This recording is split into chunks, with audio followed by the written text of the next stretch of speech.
ইসলামের সূচনা লগ্নে বারবার রফে দেন করার হুকুম ছিল। পরবর্তীতে আল্লাহ রাসূল সাল্লাল্লাহু আলাইহি ওয়াসাল্লাম আল্লাহর হুকুমে এটাকে নিষেধ করে দিলেন।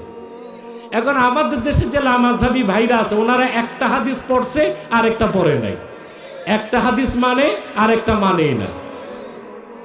ওই যে রফিয়া দেনের ব্যাপারে হাদিস আসছে বুখারী শরীফে, সে একটাকেই দলিল দেখায়, কিন্তু অন্য হাদিসে যে পরে মানসুখ হয়ে গেছে, রহিত হয়ে গেছে, ওইটা না পড়ে না বুঝে বা সমাজে ফিতনা করতেছে, ঠিক কিনা? বারবার নামাজে হাত তোলার ব্যাপারে যে হাদিস, রাফুল ইয়াদাইনের ব্যাপারে হাদিস, এটা বুখারী শরীফে আছে। বর্ণনা করছেন ইবনে ওমর, হযরত ওমরের ছেলে। আর আমরা যে রফে দেন করি না, এটা না করার ব্যাপারে হাদিস বর্ণনা করছেন ইবনে আব্বাস। একটা হাদিস মানসুখ আর একটা নাসেখ, কথা বুঝতে পারছেন?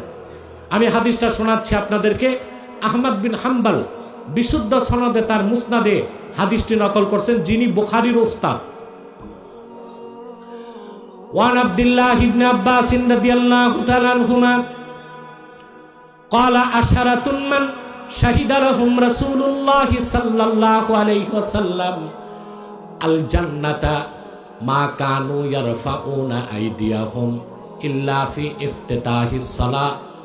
হযরত আব্দুল্লাহ বিন আব্বাস তিনি বলেন, এমন 10 জন সাহাবী যাদের প্রত্যেককে আল্লাহর রাসূল দুনিয়াতেই জান্নাতের খোঁজ খবর দিয়েছেন, এরকম আশারায়ে মুবাশশারা 10 জনের পিছনে আমি ইবনে আব্বাস নামাজ পড়েছি, কোনোদিনও দেখি নাই তারা একবার তাকবীর তাহরিমা ছাড়া দ্বিতীয়বার হাত তুলেছেন।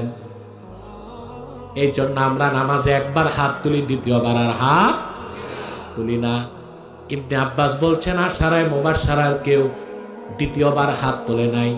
আর ইবনে ওমর বর্ণনা করছেন প্রত্যেক নামাজে রুকুতে যাওয়ার আগে, সেজদায় যাওয়ার আগে হাত তুলতে হবে। দোনোটাই সহিহ হাদিস। একটা বর্ণনা করছেন বুখারী, আর একটা বর্ণনা করছেন বুখারীর উস্তাদ। সুবহানাল্লাহ। এখন একটা হাদিস ইবনে ওমর বর্ণনা করছেন রফিয়া দেনের পক্ষে, আর ইবনে আব্বাস বর্ণনা করছেন রফিয়া দেন করা যাবে না। একটা হাদিস বর্ণনা করছেন বুখারী, আর আমরা যেটা আমল করি বুখারীর উস্তাদ। তাহলে হাদিস তোমরা তো একটা মানো একটা ছাড়ো, তোমরা আহলে হাদিস না আহলে খবিস। হানাফিরাই খাঁটি আহলে হাদিস, আহলে সুন্নাত। তারা সব হাদিস বিশ্বাস করে এবং আমল করে, তবে তারা মানসুখটা বিশ্বাস করে, আমল করে না। নাসেখটা বিশ্বাসও করে, আমলও করে, ঠিক কিনা? শুনতেছেন তো?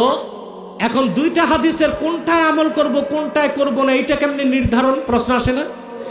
হ্যাঁ, উসুলে হাদিসের মধ্যে এসেছে দুইটা হাদিসের মধ্যে যদি তাআরুজ হয়, দ্বন্দ্ব হয়, তো দেখতে হবে দোনোটাই যদি সহিহ হয় কোন হাদিসের রাবীর বয়স বেশি।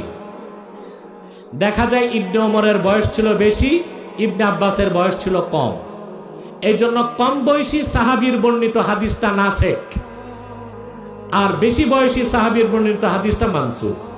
অর্থাৎ ইসলামের শুরু অবস্থায় রফিয়া দেনের অনুমতি ছিল, পরবর্তীতে রাসূলুল্লাহ সাল্লাল্লাহু আলাইহি ওয়াসাল্লাম রফিয়া দেনকে নিষেধ করে দিয়েছেন।